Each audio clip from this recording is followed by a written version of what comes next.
अस्सलाम वालेकुम। सी की इस वाले ट्यूटोरियल में हम देखेंगे input and output in C.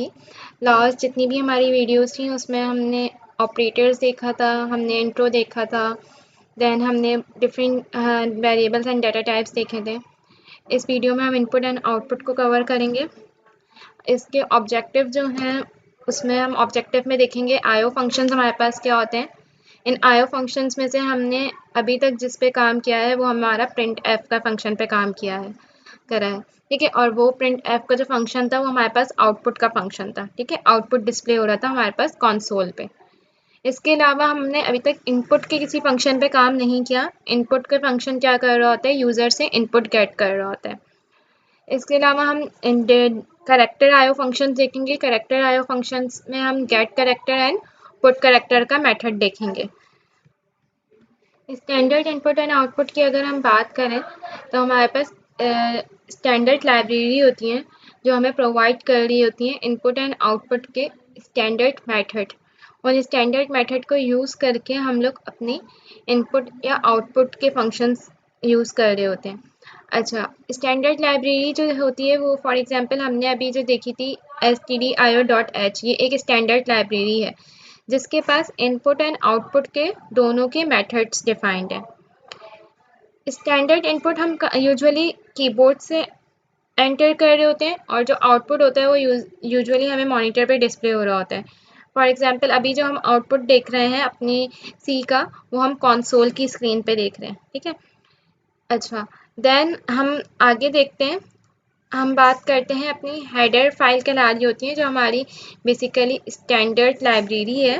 Hash include stdio.h, ये एक लाइब्रेरी है, एक प्री प्रोसेसर कमांड कह लें, इसे प्री प्रोसेसर कमांड भी कहा जाता है। ये इस फाइल जो है ये एक हेडर फाइल होती है जिसके अंदर हमारे पास मल्टीपल इनपुट आउटपुट के फंक्शंस हमारे पास गिवन है। फॉर एग्जांपल प्रिंट एफ है, scan F, put character, get character, ये सारे फंक्शंस हमारे पास इसमें डिफाइंड हुए हैं इस लाइब्रेरी के अंदर, ठीक है। यानी कि किसी भी डेवलपर ने पहले से इसके अंदर डिफाइन करके रखे हुए हैं, हम जस्ट उस लाइब्रेरी का नेम लिखते हैं और इन फंक्शन के नेम को हम यूज़ करते हैं, कॉल करते हैं, तो वो हमारे पास वही शो करते हैं जिसका उनका पर्पस होता है। फॉर एग्जांपल अगर प्रिंट एफ है तो वो आउटपुट के पर्पस के लिए यूज़ हो रहा है, ठीक है। हम इसके आगे और डिटेल देखते हैं। प्रिंट एफ का जो मेथड है वो आपके पास डिस्प्ले कर रहा होता है डाटा, कहाँ पे, हमारे पास कंसोल की स्क्रीन पे, ठीक है। अच्छा, प्रिंट एफ में हम लोग किस तरह से स्टेटमेंट लिखते हैं, हम लोग अपनी कंट्रोल स्ट्रिंग लिखते हैं। कंट्रोल स्ट्रिंग जो होती है हमारे पास जो भी काम हमें लिखना होता है, जो भी हमें डिस्प्ले करवाना होता है वो काम हम लिखते हैं। और वो कंट्रोल स्ट्रिंग जिसमें हमारा जिस वेरिएबल में हमारा डाटा सेव हुआ होता है उसको हम एज अ मॉडिफायर लिखते हैं। और फिर अगर वो मॉडिफायर हम यूज़ कर रहे होते हैं तो उसकी आर्गुमेंट लिस्ट हम आगे पास करवाते हैं कि वो मॉडिफायर कौन से वेरिएबल में असाइन हुआ है, ठीक है। अच्छा, आर्गुमेंट लिस्ट कंटेन कर रही होती है कांस्टेंट, वही बात आ गई, वेरिएबल, एक्सप्रेशंस और फंक्शंस, ठीक है। इट मीन्स कि आर्गुमेंट लिस्ट में या तो हम उस वेरिएबल का नाम पास करवाएंगे, जैसे कि अगर हमारे ए वेरिएबल के अंदर वैल्यू स्टोर हुई हुई है तो हम आर्गुमेंट लिस्ट में पास करवा रहे होंगे ए, ठीक है। एक्सप्रेशन है अगर हमारी कोई, तो एक्सप्रेशन पास होगी, फंक्शन पास होगा और हमें कॉमा लगाना लाजमी है, ठीक है। कॉमा लगा के फिर हम पास करवाएंगे। There must be one format command in the control string for each argument in the list, ठीक है। अगर हमने मतलब एक फॉर्मेट कमांड लिखी है कंट्रोल स्ट्रिंग की तो हम उसमें हर कमांड का एक आर्गुमेंट लिस्ट लाजमी होगी, ठीक है। अगर हमने एक से ज़्यादा फॉर्मेट कमांड्स लिखी हैं तो उसकी फिर आर्गुमेंट लिस्ट डिफरेंट होंगी। हर फॉर्मेट कमांड की एक डिफरेंट आर्गुमेंट लिस्ट होगी, सही। अच्छा, the control string must always be enclose with in double quotes, यानी कि जो हमारी कंट्रोल स्ट्रिंग होगी वो हमेशा कोट हुई हुई होगी डबल कोटेशंस में, ठीक है। उसके बाद लास्ट में हमें डेलीमीटर लगाना लाजमी होता है, अदरवाइज हमारी स्टेटमेंट एग्जीक्यूट नहीं करती, ठीक है। अब हम बात करते हैं कि हमारे पास कंट्रोल स्ट्रिंग कौन कौन से आइटम्स को कंसिस्ट कर रहा होता है। अगर हम बात करें तो यहाँ लिखा हुआ है the control string consist of one और more of three types of item, तीन तरह के आइटम्स वो कंटेन कर रहा होता है। बात करते हैं तो टेक्स्ट करेक्टर मीन्स कि जो भी हमें प्रिंट करवाना है, प्रिंटेबल करेक्टर, किसी भी टाइप के करेक्टर्स, ठीक है। फॉर्मेट कमांड जैसे कि मॉडिफायर का साइन होता है, ठीक है। ये जो साइन होता है हमारे पास, इस तरह के मॉडिफायर्स फॉर्मेट होते हैं, जैसे कि %d, %f, ठीक है। ये फॉर्मेट कोड को भी एक्सेप्ट करता है कंट्रोल स्ट्रिंग, सही है। नॉन प्रिंटिंग करेक्टर्स में हमारे पास आ जाते हैं जैसे कि /n हमारे पास लाइन ब्रेक कर रहा था, /t जैसे कि टैब के लिए यूज़ होता है, जैसे कि फॉर एग्जांपल 8 करेक्टर के स्पेस हमारे पास रिक्वायर्ड हो तो हम लगाते हैं /t, ठीक है। तो इस तरह के नॉन प्रिंटिंग करेक्टर्स भी हमारे पास कंट्रोल स्ट्रिंग एक्सेप्ट करता है। अच्छा, देन अगर हम बात करें फॉर्मेट कोड्स कौन से होते हैं, फॉर्मेट कोड्स जैसे कि सिंगल करेक्टर के लिए %c यूज़ हो रहा है, ठीक है। इनपुट में भी हमारे पास फॉर्मेट कोड यूज़ होंगे, ठीक है, जैसे कि प्रिंट ऐप में यूज़ हो रहे थे। अगर फॉर एग्जांपल हमें स्ट्रिंग हमें प्रिंट करवानी है तो हम %s यूज़ करेंगे। इसी तरह से अगर हमें स्ट्रिंग का आउटपुट लेना होगा तो भी हम %s का मॉडिफायर यूज़ करेंगे, ठीक है।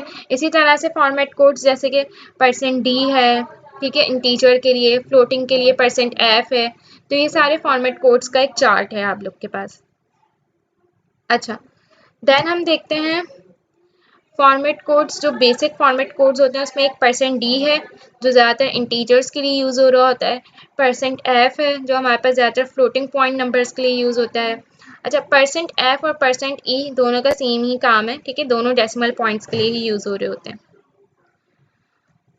इसके अलावा हमारे पास कुछ स्पेशल करेक्टर्स होते हैं जैसे कि स्लैश हमारे पास इसमें यूज़ होता है, ठीक है।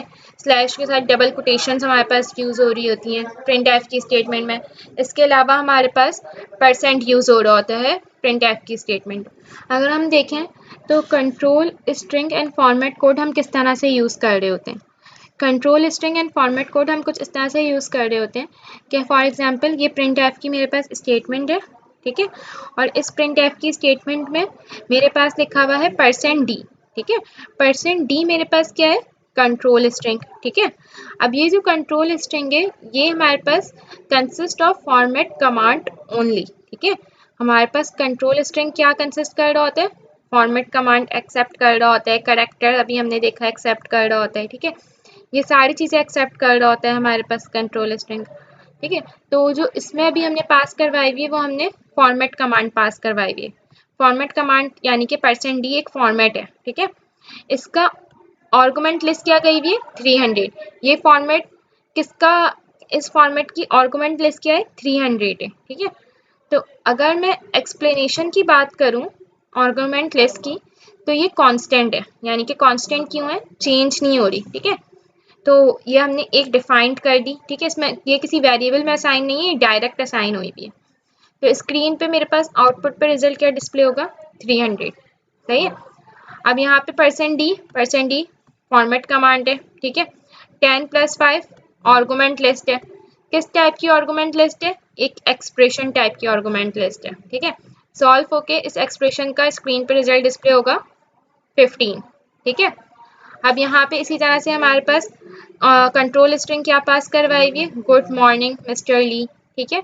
तो गुड मॉर्निंग जो है ये कंसिस्ट ऑफ फॉर्मेट कमांड नहीं है, ये कंसिस्ट ऑफ टेक्स्ट कैरेक्टर है, क्योंकि इसमें जस्ट टेक्स्ट कैरेक्टर लिखा हुआ है, इसमें कोई फॉर्मेट नहीं है, %d %s कुछ भी यूज़ नहीं हुआ हुआ इसमें। तो इसकी आर्गुमेंट लिस्ट क्या होगी, नील होगी, क्योंकि आर्गुमेंट लिस्ट जब ही जाती है जब हमारे पास कोई फॉर्मेट कमांड होती है, यानी कि %d %c %s, ठीक है। तो इस वजह से एक्सप्लेनेशन ऑफ आर्गुमेंट लिस्ट भी नील है और स्क्रीन पे हमारे पास जस्ट ये टेक्स्ट ही डिस्प्ले हो जाएगा, ठीक है। तो ये सारी कुछ एक्सप्लेनेशंस हैं, इसी तरह से सेम नीचे वाली एक्सप्लेनेशंस भी हैं। ये एग्जाम्पल है हमारे पास प्रिंट एफ की एग्जाम्पल से तो हम काफ़ी ज़्यादा फेमिलियर हो चुके हैं, क्योंकि हमने बहुत सारी एग्जाम्पल्स करी हैं और सब में अभी तक हमने प्रिंट एफ का ही यूज़ किया है, ठीक है। तो इस एग्जाम्पल में क्या है, एक इंट डाटा टाइप में ए वेरिएबल लिया हुआ है और उसमें वैल्यू स्टोर की हुई है 10, ठीक है। फ्लोट की डाटा टाइप है, बी वेरिएबल है, उसमें डेसिमल पॉइंट में वैल्यूज स्टोर की हुई हैं। कैरेक्टर है, ch के नाम से एक वेरिएबल असाइन किया, उसमें एक कैरेक्टर स्टोर किया हुआ है। प्रिंट एफ के थ्रू हमने प्रिंट किया हुआ है।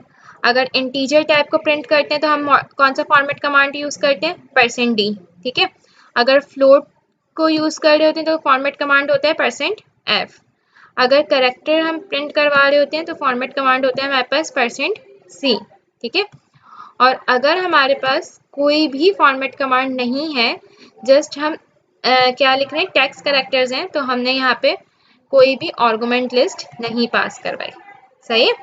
तो ये हमारे पास प्रिंट एफ की एग्जाम्पल है और हमें इसका आउटपुट डिस्प्ले होगा कंसोल पे। स्कैन एफ देखेंगे हम लोग। स्कैन एफ का मेथड हमारे पास क्या काम कर रहा होता है, वो एक्सेप्ट कर रहा होता है डाटा, ठीक है। डाटा एक्सेप्ट जो कर रहा होता है वो डाटा एक्सेप्ट कर रहा होता है यूज़र से, ठीक है। अच्छा, स्कैन एफ का जो जर्नल स्ट्रक्चर होता है लिखने का, वो कुछ इस तरह से होता है कि सबसे पहले हमारे पास कंट्रोल स्ट्रिंग आती है एंड देन हमारे पास आर्गुमेंट लिस्ट आती है, जिस तरह से हमारे पास प्रिंट एफ का मेथड होता था, ठीक है। तो यहाँ पे the format use in the print F statement are use with the same syntax in the scan F statement too, ठीक है। सेम ही हमारे पास इसका फॉर्मेट होता है, जिस तरह से प्रिंट एफ का फॉर्मेट होता था, सेम इसी तरह से हमारे पास स्कैन एफ का फॉर्मेट होता है। बस स्कैन एफ हमारे पास यूज़र से इनपुट गेट कर रहा होता है और प्रिंट एफ हमारे पास मॉनिटर पे या कंसोल पे हमारे पास आउटपुट को डिस्प्ले कर रहा होता है। अच्छा, स्कैन एफ के बारे में थोड़ा सा और देखते हैं। अगर हम डिफरेंस देखें कि आर्गुमेंट लिस्ट देखें कि हमारे पास प्रिंट एफ में भी पास हो रही होती थी और स्कैन एफ में भी पास हो रही, तो इन दोनों में क्या डिफरेंस है। प्रिंट एफ में हमारे पास वेरिएबल नेम्स भी पास होते थे, constant, symbolics, constant and expression, so on, ये सारी चीज़ें पास हो रही होती थी। स्कैन एफ में भी हमारे पास वेरिएबल का नेम भी पास होगा, ठीक है, पॉइंटर्स टू वेरिएबल, ये सारी चीज़ें हमारे पास स्कैन एफ में भी पास होंगी, ठीक है। When using scan F follow these rules for the argument list. अब हमें स्कैन एफ में आर्गुमेंट लिस्ट पास करवाने के कुछ रूल्स हैं जो फॉलो करने होते हैं। फॉर एग्जांपल प्रिंट एफ में तो हम लोग प्रिंट एफ में हम लोग क्या करते थे कि जो हम आर्गुमेंट लिस्ट पास करवाते थे वो हम कॉमा डाल के पास करवाते थे। स्कैन एफ में जब हम आर्गुमेंट लिस्ट पास करवाएंगे तो वहाँ पे हमें जो भी डेटा टाइप है या जिस भी वेरिएबल का नाम है उससे पहले हमें एक एड्रेस का साइन मेंशन करना लाजमी होगा। ये जो साइन है बेसिकली ये एड्रेस का साइन कहला रहा होता है, ये सिंबल हमें लाजमी मेंशन करना होगा, ठीक है। When reading in the value of a variable of derived data type, do not use address before the variable name, ठीक है। इट मीन्स क्या होगा कि अगर हम एड्रेस साइन नहीं लगाएंगे तो हमें नहीं पता होगा कि कौन से वेरिएबल की डेटा टाइप है या कौन सा वेरिएबल है जिसको उसको रीड करना है, सही है। अच्छा, स्कैन एफ को लिखने का तरीका क्या है, जर्नल स्ट्रक्चर, पहले कंट्रोल स्ट्रिंग लिखेंगे एंड देन फिर हम उसमें आर्गुमेंट लिस्ट पास करवाएंगे। प्रैक्टिकल डेमो देखते हैं हम कि स्कैन एफ को हम किस तरह से यूज़ कर रहे हो। एग्जाम्पल देखते हैं हम लोग स्कैन एफ को यूज़ करते हुए।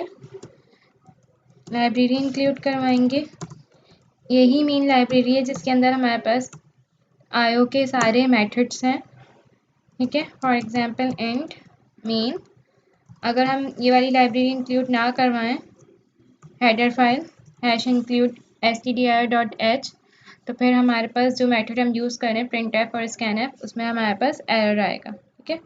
फॉर एग्जांपल मैंने यहाँ पे लिया है int A float D, for example मैंने यहाँ पे लिया करेक्टर, ठीक है। करेक्टर के बाद फॉर एग्जांपल मैंने लिया ch और यहाँ पे मैंने करेक्टर और मैं यहाँ पे ले रही हूँ नेम एज अ स्ट्रिंग, ठीक है। और यहाँ पे फॉर एग्जांपल मैंने इसको लेंथ दे दी 20, ठीक है। प्रिंट एफ में मैं ये सारी चीज़ें इनपुट लेती हूँ। फॉर एग्जांपल मैं लिखती हूँ प्लीज़ एंटर द डाटा, ठीक है, प्लीज़ एंटर द डाटा, और डाटा हम लेते हैं फॉर एग्जांपल यहाँ पे मैंने स्कैन एफ में लिया है इंट लेना है, तो सबसे पहले हम लेंगे %d, ठीक है, then %f, for example %c character के लिए यूज़ होता है और स्ट्रिंग के लिए यूज़ होता है %s। सेपरेट लाइन में भी आप ले सकते हैं और सिंगल लाइन में भी आप लोग इनपुट ले सकते हैं। फॉर एग्जांपल मैं यहाँ पे एंट एड्रेस लगाती हूँ और यहाँ पे पास करवाऊँगी ए, पहली वाली हमारे पास जो फॉर्मेट है उसका जो आर्गुमेंट लिस्ट है वो है एड्रेस ए। फिर फॉर एग्जांपल मैंने पास करवाया address D comma address C H comma address name. Okay, and then यहाँ पे हम रिटर्न करवाते हैं रिटर्न 0। एग्जीक्यूट करते हैं इस प्रोग्राम को। अच्छा, देन हम यहाँ पर आके अपने सी लैंग्वेज में सी प्रोग्राम में हम एक और बनाते हैं। हम काम कर रहे हैं इनपुट एंड आउटपुट का, एंड देन हमारे पास स्कैनएफ मेथड हम यूज़ करके देख रहे हैं। स्कैनएफ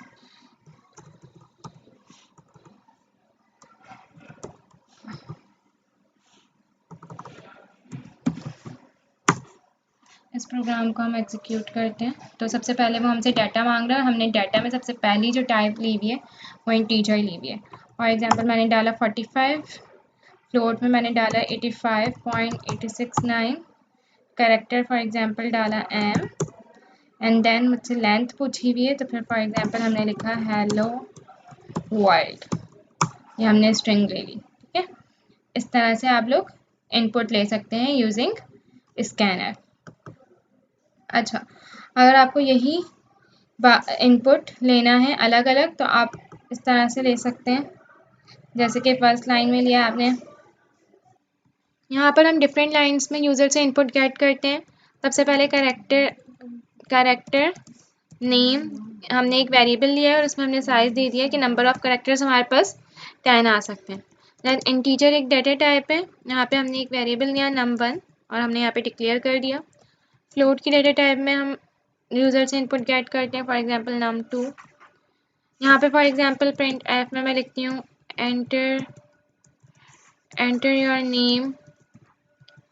एंटर योर नेम के बाद मैंने यहाँ पे स्कैन एफ में लिखना होता है कि अगर नंबर ऑफ कैरेक्टर एक से ज़्यादा है तो हमारे पास मॉडिफायर यूज़ होता है %s का, एंड मैंने फॉर एग्जांपल कॉमा लगा के पास करवाया एड्रेस ऑफ नेम।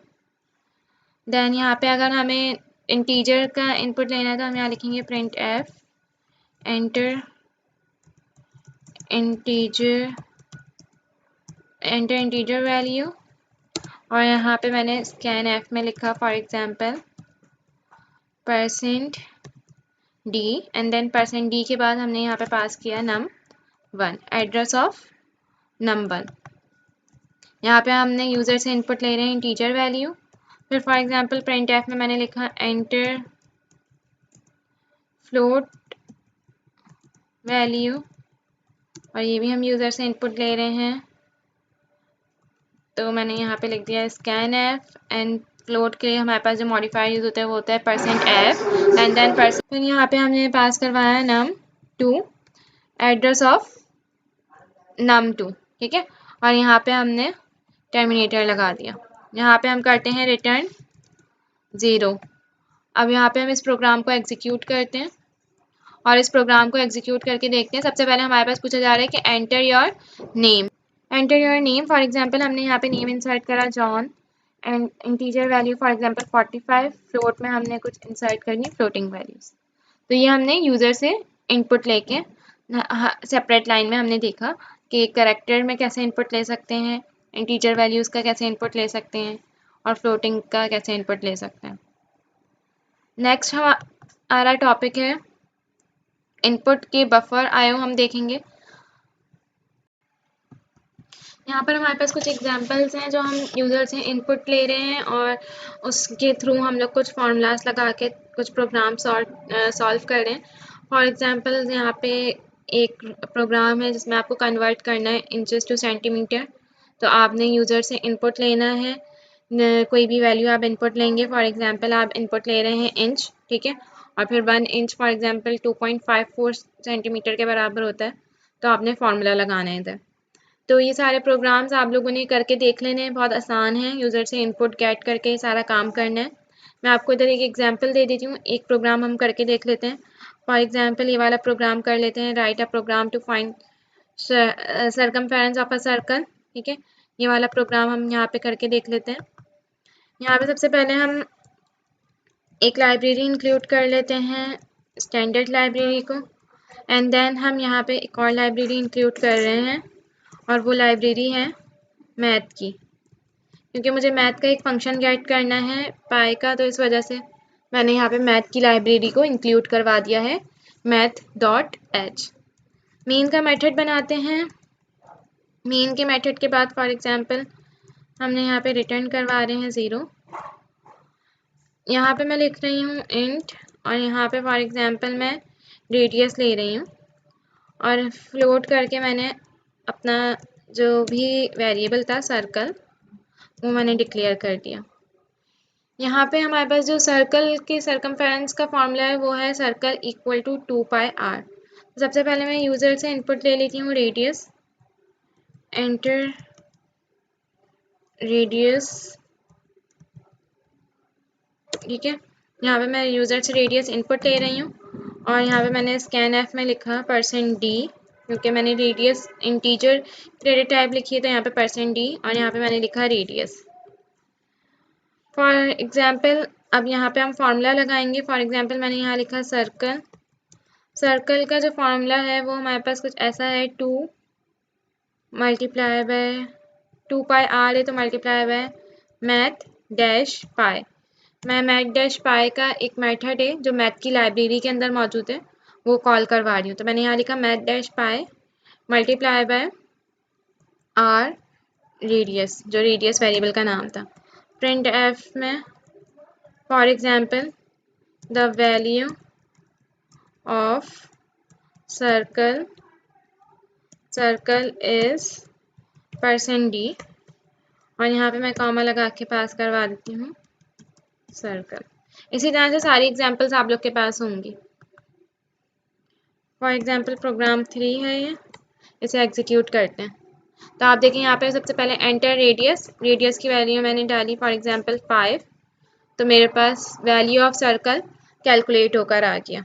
सही है।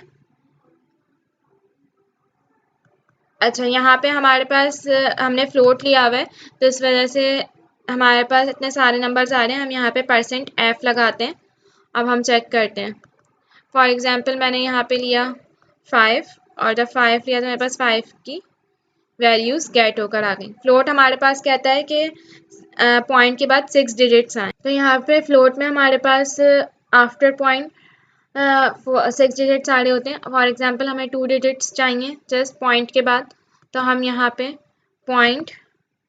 .2f लिख देंगे, तो हमारे पास पॉइंट के बाद सिर्फ 2 डिजिट्स आएंगे। फॉर एग्जांपल मैंने 5 लिया तो अब मेरे पास पॉइंट के बाद कितने डिजिट्स आ रहे हैं, 2 डिजिट्स आ रहे हैं, 31.42।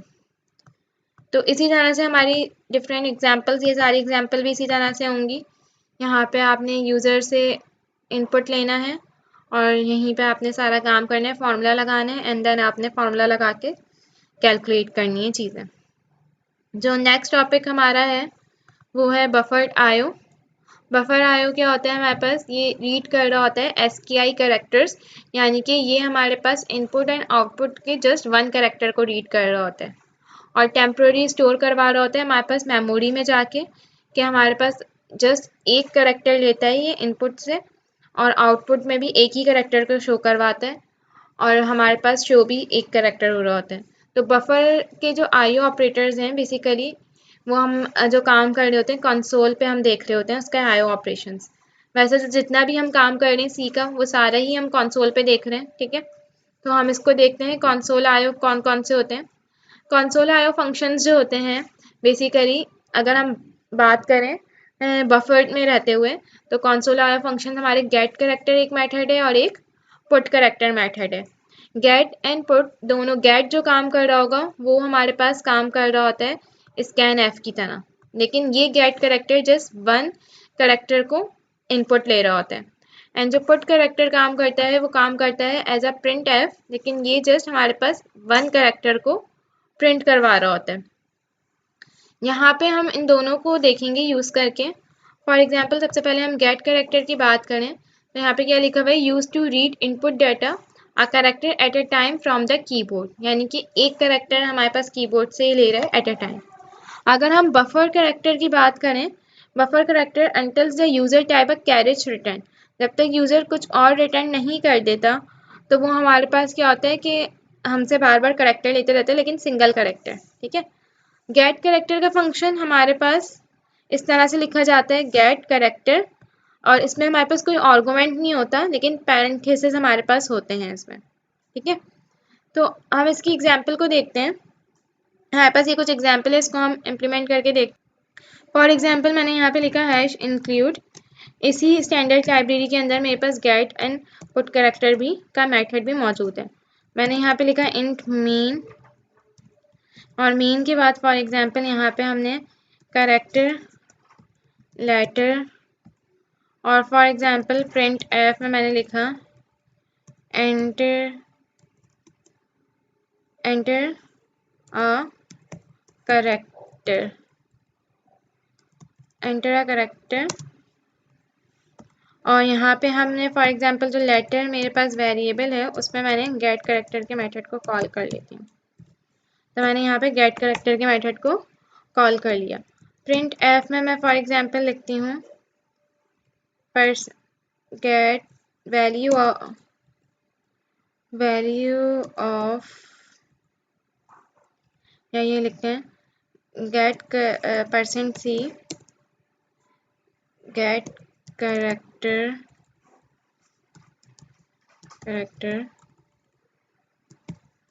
get the value, get character get the value is यहाँ पे पास करना है फॉर एग्जांपल लेटर। अब आप देखें यहाँ पे मैंने रिटर्न 0। यहाँ पे हम इसको एग्जीक्यूट करते हैं, गेट करेक्टर। यहाँ पे मुझसे बोल रहे हैं एंटर अ करेक्टर। देखें ये बिल्कुल किसकी तरह काम कर रहा है, स्कैनएफ की तरह काम कर रहा है। यहाँ पे हमारे पास पॉइंट आउट हो रहा है कि हम करेक्टर को इनपुट डालें। फॉर एग्जांपल मैंने एच डाला, मेरे पास गेट करेक्टर क्या आ गया, एच आ गया। ये सिर्फ एक ही करेक्टर को गेट करेगा। अगर फॉर एग्जांपल मैं यहाँ पे एक से ज़्यादा करेक्टर डालूंगी, फॉर एग्जांपल मैंने एक से ज़्यादा करेक्टर्स डालें, लेकिन मेरे पास गेट होके कितने आ रहे नीचे, जस्ट 1 करेक्टर आ रहे हैं, क्योंकि गेट करेक्टर हमारे पास सिर्फ एक ही करेक्टर को गेट कर रहा होता है। इसी तरह से अगर मैं पुट करेक्टर की बात करूं तो फॉर एग्जांपल मैं यहाँ प्रिंट एफ की जगह, पुट करेक्टर हमारे पास प्रिंट एफ की तरह काम कर रहा होता है, मैं यहाँ लिख देती हूँ पुट करेक्टर, और यहाँ पे हमारे पास ये पूरी स्टेटमेंट पास नहीं होगी, जैसे हमारे पास पास हो जाएगा लेटर। ठीक है। इसमें हमने आर्गुमेंट पास करवाते हैं, इसमें हम लेटर, फॉर एग्जांपल हमने गेट करा और फिर हमने पुट करेक्टर में पुट करवा दिया। अगर मैं इधर एक से ज़्यादा लिखूंगी, प्रिंट एफ में तो हम एक से ज़्यादा कुछ भी लिखवा सकते हैं। अगर मैं पुट करेक्टर में एक से ज़्यादा करेक्टर्स में कुछ लिख रही होंगी तो वहाँ मेरे पास एरर आएगा। इसको एग्जीक्यूट करते हैं। फॉर एग्जांपल मैंने यहाँ पे लिखा मल्टीपल्स करेक्टर्स, मैंने यहाँ पे लिखे हैं, तो आप देखिए मेरे पास पुट करेक्टर ने कितने करेक्टर प्रिंट करवा के दिए, जस्ट एक करेक्टर प्रिंट करवा के दिए। एक करेक्टर को गेट करा और वही एक करेक्टर मेरे पास प्रिंट होकर आ गया। तो यहाँ पे हमारे पास get character and put character हमारे पास जस्ट 1 करेक्टर को गेट कर रहे होते हैं। ये हमारा इनपुट और आउटपुट का चैप्टर था, जिसमें हमने ये देखा कि हम लोग किस तरीके से इनपुट को गेट कर रहे होते हैं और किस तरीके से हम लोग आउटपुट ले रहे होते हैं यूज़र से। ठीक है।